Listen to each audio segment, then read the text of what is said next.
Previously on The Lost Kids. You would sit at a dining room table kind of all day. You couldn't smile, you couldn't laugh, you couldn't, You couldn't smile. That's what I remember. Fuck you, Kevin! Ever since I fucking can remember, I've been fucking trying to prove to you, that I fucking like you. It was just full-on interrogation for 4 hours. An aggressive, very, very aggressive confrontation and interrogations. And it was like a pressure cooker in that room. I mean, really, it's remarkable that we're looking at a spot there that you could have died at. Yeah, and it, I have to say, it makes me wonder about Daniel.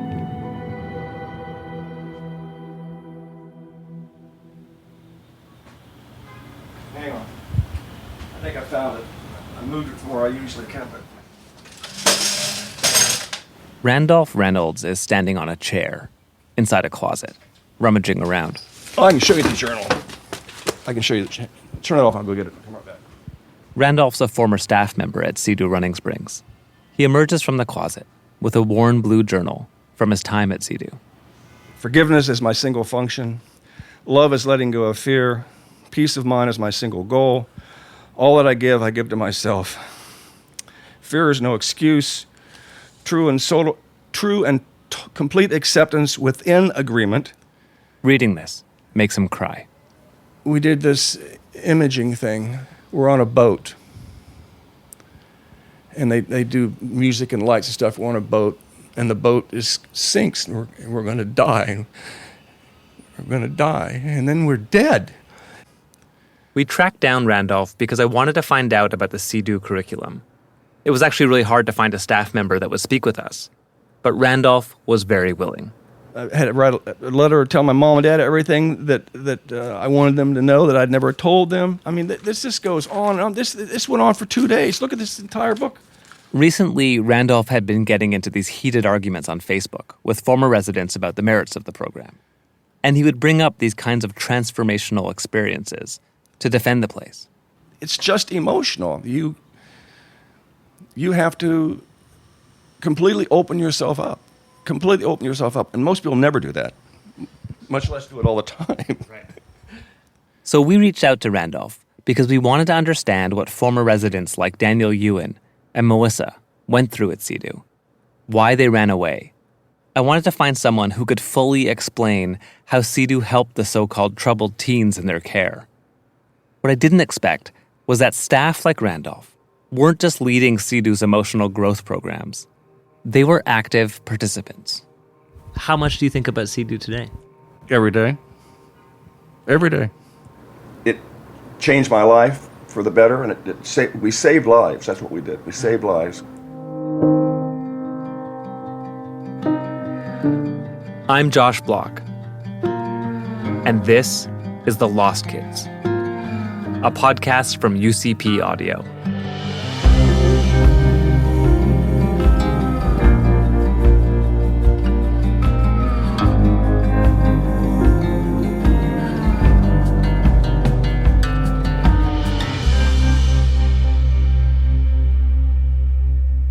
Episode 3, Tell It All. We're sitting in Randolph's New York City apartment. It's a cozy place on the Upper East Side. He's dressed in a green vest with a peace sign on the front.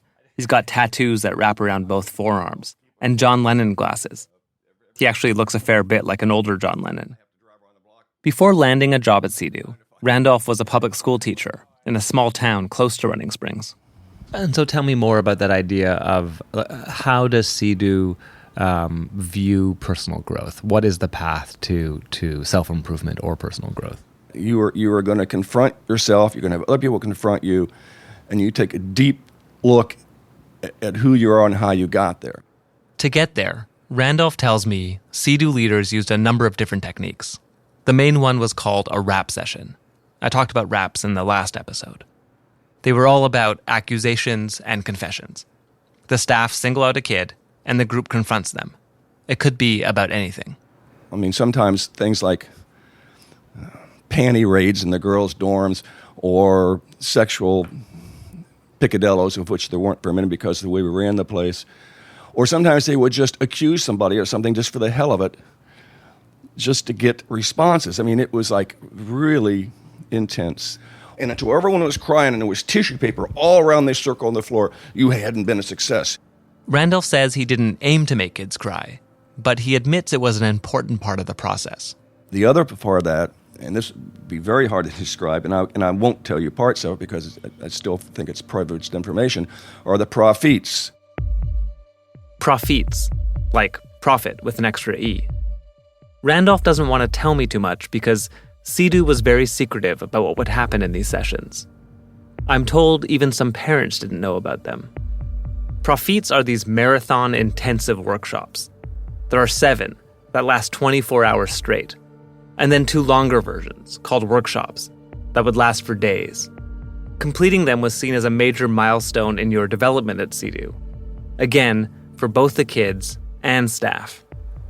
You're awake the whole time, and the whole deals with all kinds of things from your childhood. And the child, the inner child, is one of the basic things there. There's a thing that they used to say is if you quit paying attention to the child inside of you, you'll die. For Randolph, this was 20 years ago, but it's clear it had a big impact on him. Describing it to me, he cried at least 6 times.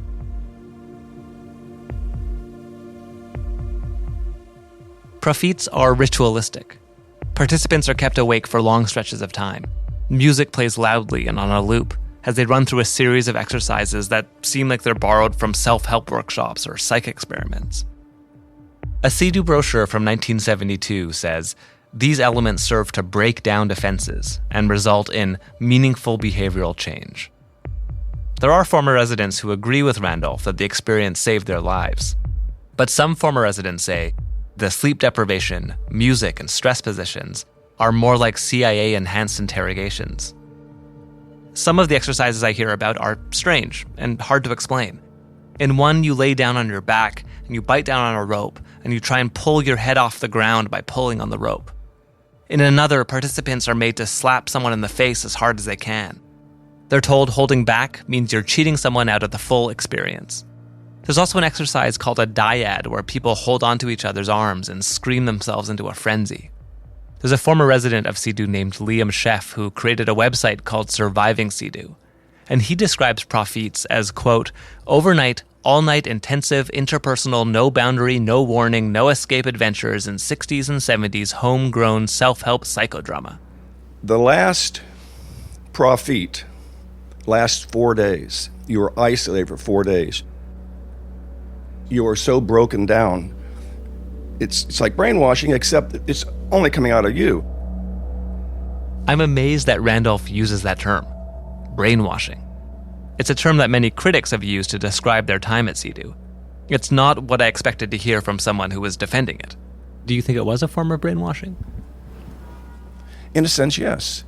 Like I said, we would play music over and over again during raps and connect it with certain things that we did and things that would happen. And to this day, I have an emotional response to it. I've never gotten over it, but for me, it's a positive thing. Today, when Randolph gets in an argument with a former resident online because they found these profits and rap sessions to be traumatizing, his response is always the same. How can something so life-changing be wrong? Even if there was harm, there's no question the good outweighs the bad. He is living proof. Let's go back to who went there. Druggies and drinkers and rebellions and juvenile delinquents, people whose family was broken, people who broke their family. These were kids in need of something.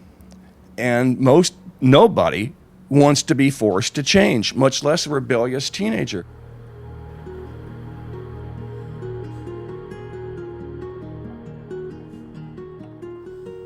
Is it true that people would get nosebleeds? Oh, yeah, and I would barf. That was always their goal with me, was to get me to barf. Like, they were like, oh, you did good work today, whenever I barfed.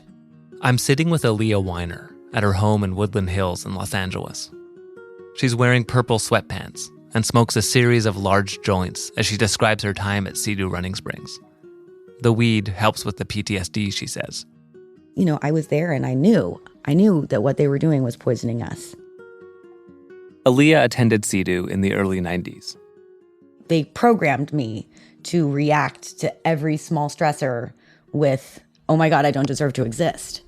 Either that or I'm not suffering enough. Look at all the trouble I'm causing.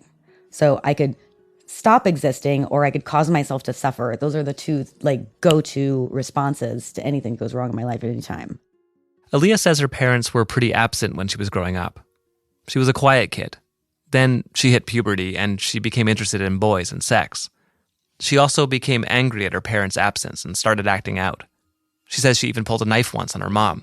She said she was trying to imitate the movie Psycho, but when she saw how it freaked out her mom, she threw it in the sink. One day when Aaliyah was 14 years old, her parents caught her having phone sex. That's when they enrolled her in CEDU. My dad literally carried me kicking and screaming into the car and forced me into the car and brought me up there.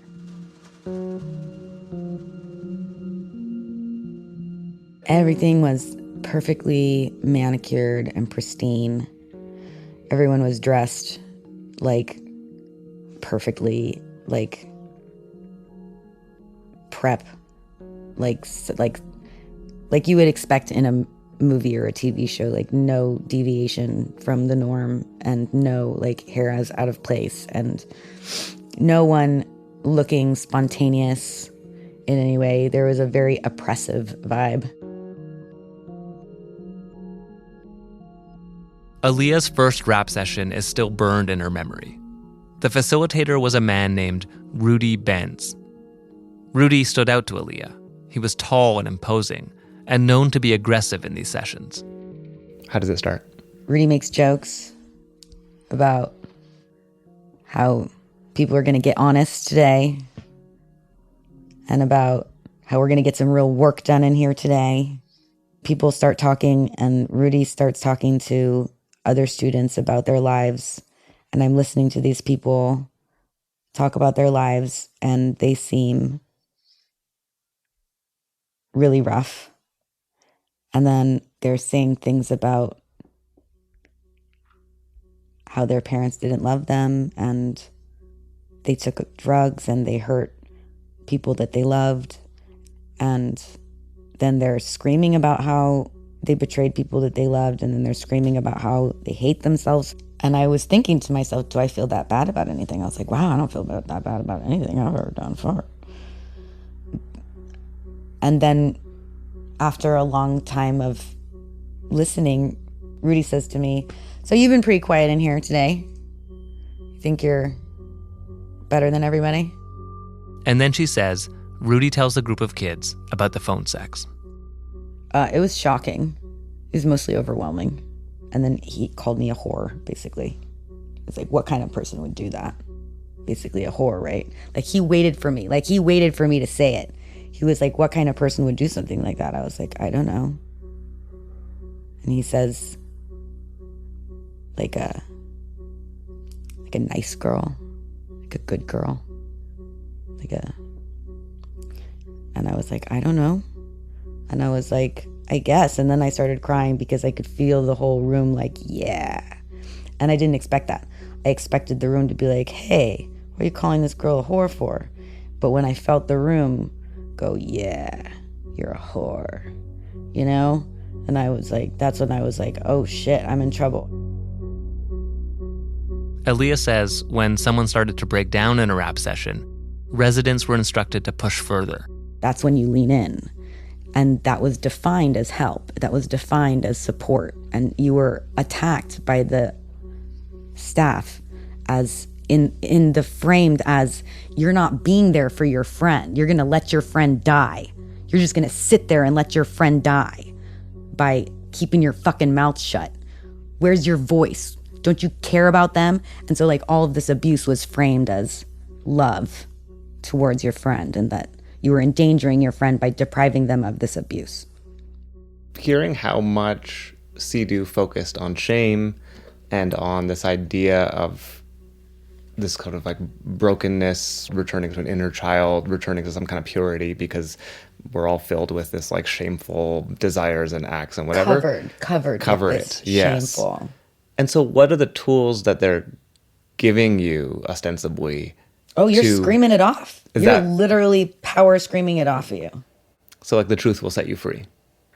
If you disclose things. If you say it loud enough. If you say it loud enough. The pathway to growth at CEDU was through confrontation and attack. Kids were pitted against each other, not just during the rap sessions, but this extended to almost every aspect of life there. You were always looking for fodder to go after people, if only to keep the heat off you. What are the kind of notes that you're taking in your head throughout a day for the rap sessions? What do you like? What makes you tick? What makes you happy? What hurts you? What are you ashamed of? The end to it, you know? It was really, really nasty and colored everything. You know, I still feel like when people open up to me, I start to worry for them. I'm like, you know, you're opening yourself up to a dragon. At CEDU, sex was strictly prohibited. More than that, actually. Even perceived sexual tension between residents was a punishable offense. And as punishment, staff would ban the accused from communicating with each other. This meant for months you might not be able to speak or even look at someone you were banned from. But Aaliyah described another aspect of CEDU's emotional growth that seemed not just bizarre, but completely at odds with everything I'd heard so far. Every night, there were mandatory cuddling sessions known as smushing. Staff and residents were both required to participate. I mean, by today's standard, it would all be illegal. You're not allowed to touch students at all. We were always all over each other. And staff and students. Oh, yeah. You would lie down in a tangle of limbs, resting heads on bellies or in crotches, stroking each other's hair. Music would play on the loudspeakers. The residents and staff who called you a whore in the afternoon are now lying in your lap at night. And you were often instructed to quietly disclose your life story to the person closest by. And those telling your life story became like, you filtered out anything that wasn't shameful. It was just a list of all your shameful events. And then you told those to people so that they could take you to raps and scream at you about those things you just told them so that you would scream about wanting to die about them. Did it feel strange to have adults mixed in with the kids, or was that just part Strange.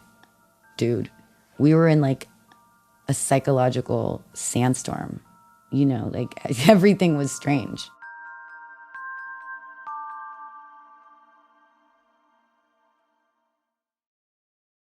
For Aaliyah, the story she ended up telling about herself again and again in rap sessions and smush sessions and profits was about her sexual history, in explicit detail, and then a confession that she was a slut and a whore for 2.5 years. And when you're doing that, like, what's going through your head when that's happening? How much of you is there and present and sort of believing in that process, and how much of you is protected from it? It is so impossible to, like, for me, like, I don't know. Other people actually did say that they were able to, like, completely fake it. I was not able to completely fake it. And then what I didn't see coming was that when I graduated, that didn't change. I still felt the same as I did when I was in there. I was still trapped. And it took me decades to get out. I feel like I'm still getting out. I have to convince myself every morning that I'm not a piece of shit. Let's not talk about how I feel about my self-image. Let's not talk about my self-esteem. You know, like, because I'll cry. Because you'll tell me that I'm a nice person, and you'll tell me that you think I'm pretty, and you'll tell me that you think that I'm fun, and I'll be like, I'm a piece of shit, and you don't know me, and you're lying. And I know that society tells you that it's not nice to tell people that they're ugly pieces of shit, but it's okay. I know I'm an ugly piece of shit, and I know I'm worthless, and you don't have to pretend for me. Aaliyah says after leaving CEDU, she spent 6 years celibate in the Christian church, and she still thinks about CEDU every day, and staff members, like Rudy Benz.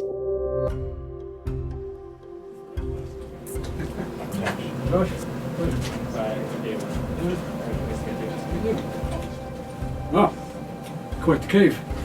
I know. Yeah, so you can grab that. 3 days after my conversation with Aaliyah, Rudy Benz strides into a small music studio we booked in an industrial part of East LA. I'd be lying if I said I wasn't a little nervous. Rudy's 71 years old, 6'2", and fit. Rudy worked at CEDU for almost 15 years, starting in 1980. Today he lives in New Mexico with his wife Jill, who also worked at CEDU. Rudy is the person Aaliyah had told me about, the one who led her rap sessions, who she says called her a whore. Rudy, there's a bottle of water for you. Cool. We're just going to chat using these two microphones here. Okay, sit over here. Yeah, you can sit over there. Rudy's profile online is very much linked to his time at CEDU. His name comes up again and again in chat forums, even though he stopped working at CEDU a quarter century ago.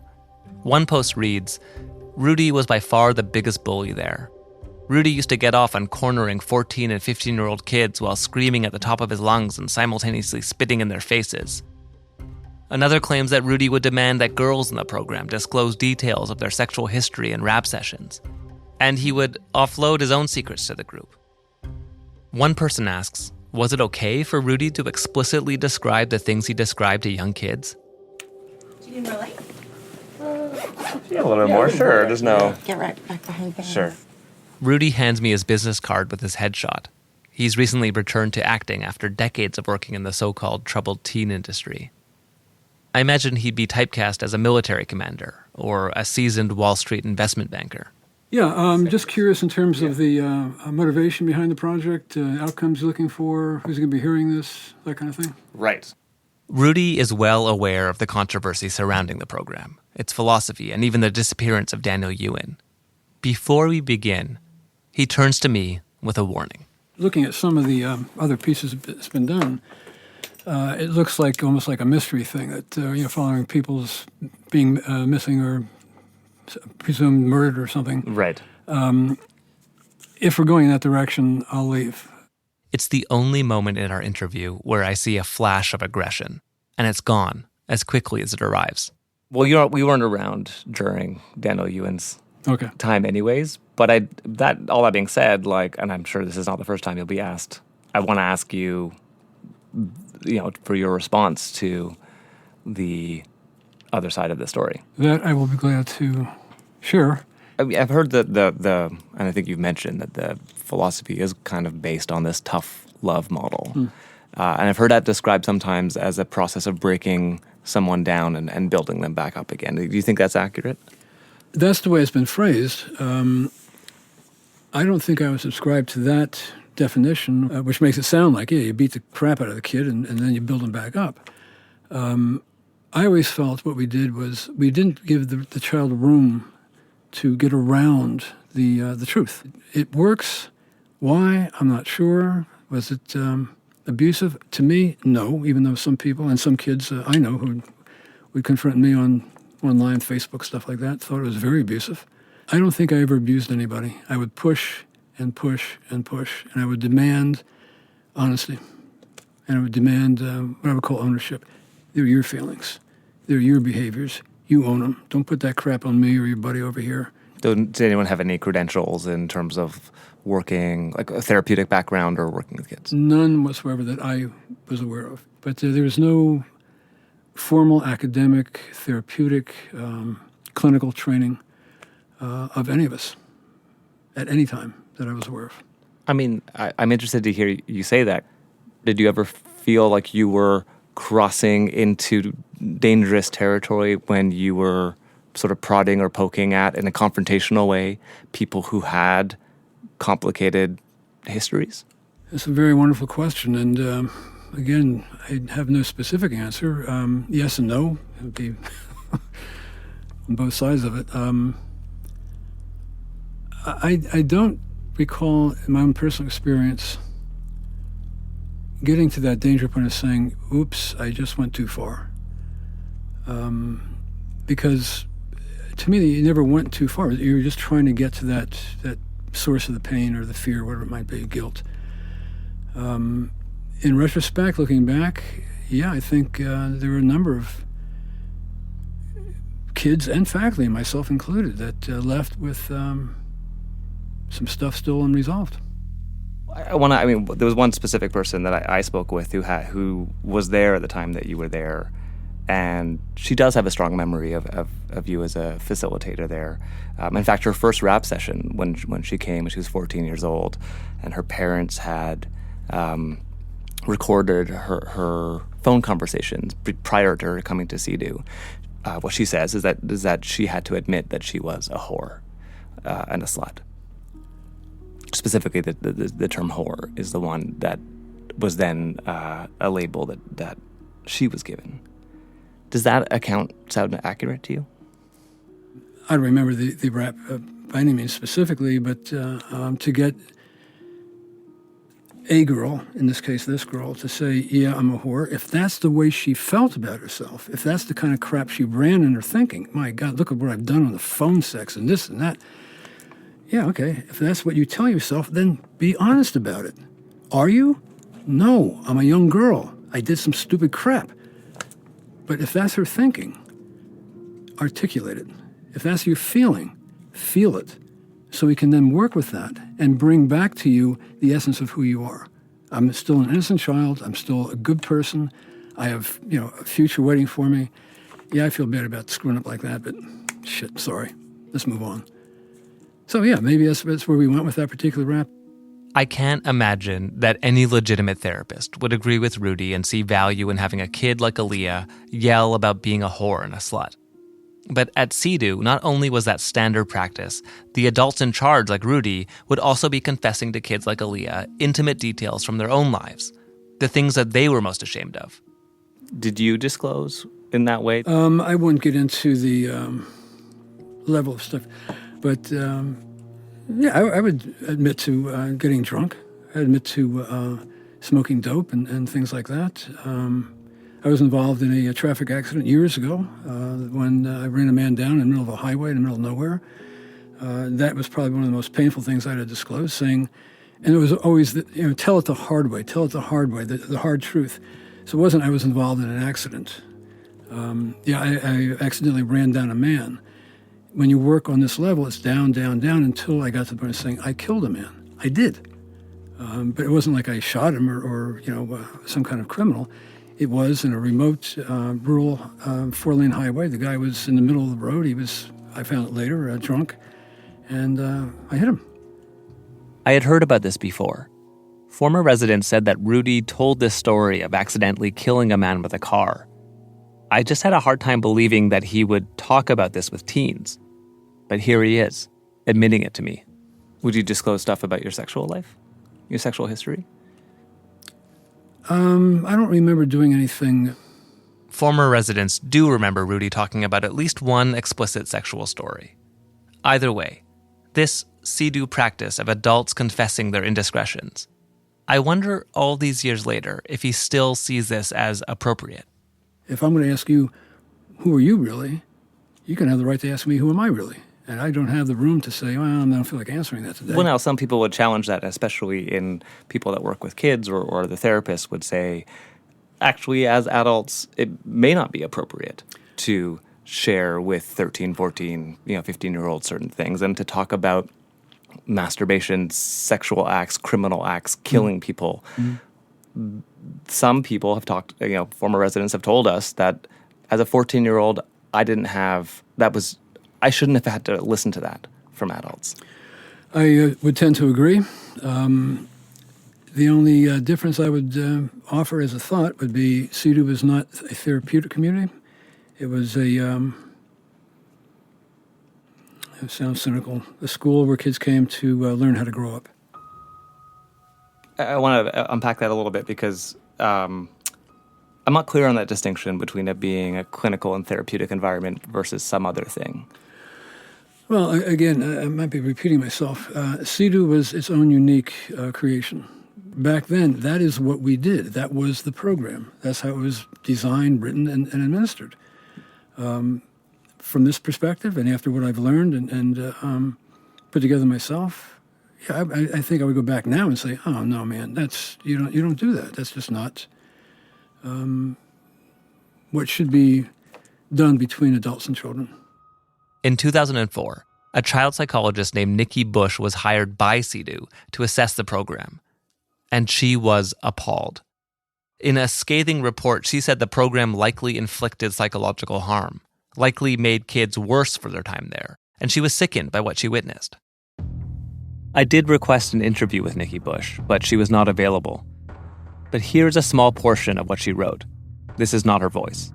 I was told by staff about one young girl who had been raped being forced to re-experience the rape in a mixed-gender group workshop without any clinically trained staff in the room. Her forced reliving of this trauma was so detrimental that she passed out. When she came to, they sent her back to her room, and the issue was not addressed again, nor did she receive psychological treatment for this new trauma inflicted by this intervention by a 50-year-old male staff who had never taken a psychology course. One should not need a PhD in psychology to realize that such events are not only unlikely to help children with depression or psychotic symptoms, but that they are very likely to add to a child's symptoms and disorder. Do you think that if you were enrolled in a program like this for 2.5 years as a teenager, could you imagine it being beneficial? I think from an abstract intellectual point of view, no. I mean, my God, here's a 30-year-old man, barking at you about, stealing candy or whatever. It was pretty demanding, but the end result, I think, was good, beneficial, productive in many ways. Right. So you think, for you think at the time you might not have enjoyed the process, but ultimately you would have benefited from it. Like I said, in the end, I always looked at it as 80-10. 10% of the kids we work with just took off like anything. The middle 80, good kids, good adults, good professionals, and there's that 10% that we just couldn't touch and maybe left even worse. And where do those stats come from? That's purely an assertion on my part. I don't have numbers to say that's the case. That's part of the problem with understanding CEDU and what actually happened there. There's very little research on their form of therapy. There are few records of who was there and when, no statistics about what happened to former residents. But there's something else. We aren't talking about a huge number of kids with broken limbs, or being physically abused, or dying. Most of the complaints I've heard from former residents are about the psychological harm of attending the program. This kind of harm is really tough to prove, and therefore easy to dismiss. Even though Rudy acknowledges that the practices at CEDU were unconventional and were even harmful to some students, he says the results justified it all. Kids would come to that school because parents were absolutely desperate for some kind of help, some kind of solution, because they thought their kids were killing themselves. We were trying to save lives. And sometimes you do things that might be extreme. I mean, the example I used to use when they were talking about the high volume, high velocity in reps, I said, look, you see your kid running to the edge of a cliff, you're not going to say, you want to stop for a second? You say, stop, and then you have a conversation. CEDU was that stop. And now we have conversations that sometimes are sad and hurtful and lingering pains, and sometimes they're celebrations of the life we thought we were freeing. So we weren't miracle workers, but we certainly produced a miracle or two. So there it is. Staff at CEDU, people like Rudy Bentz, saw themselves as the last stop for so-called troubled teens, about to go over the edge. The stakes were life and death, and so the harsh treatment was justified. Listening to former CEDU staff, like Rudy Bentz and Randolph Reynolds, I realized that the difference between their perspective and Aaliyah's is not so much about the facts of what happened at CEDU. They all acknowledge that it was based on aggressive group therapy that used peer pressure and humiliation to try and change kids' behavior. But they disagree on what it all means. Rudy sees value in having kids pressured to yell and be yelled at about the most intimate details of their lives. Aaliyah sees it as abuse. Randolph claims that the program changed his life and made him a better person. Aaliyah says it destroyed her life and that she's still struggling with her experience there. I'm struck by the devotion of people like Randolph and Rudy to the CEDU philosophy, that despite the fact that some former residents say they were traumatized and that professional therapists like Nikki Bush were appalled at what CEDU was doing, they still stand by its unscientific approach to teenage mental health. So perhaps I shouldn't have been surprised at the origin of CEDU's tough love philosophy. It turns out that CEDU was born out of what some experts call the most dangerous cult in America. Coming up on the next episode of The Lost Kids. I had an idea, and it was very, very amorphous, of getting people all together in a room and doing something. Somehow pursuing a line of inquiry of no line. I began to yell and accuse and ridicule and curse and swear and so on. And boy, I felt great. He was a big contributor, big supporter of Synanon. I remember, talking about, he had some thoughts, and he thought about that someday he'd love to start a program and maybe work with younger kids. Well, I mean, the biggest question is, how did it exist for so long? How did it get away with everything? What did the state know? What did local law enforcement know? And I really needed to get some answers.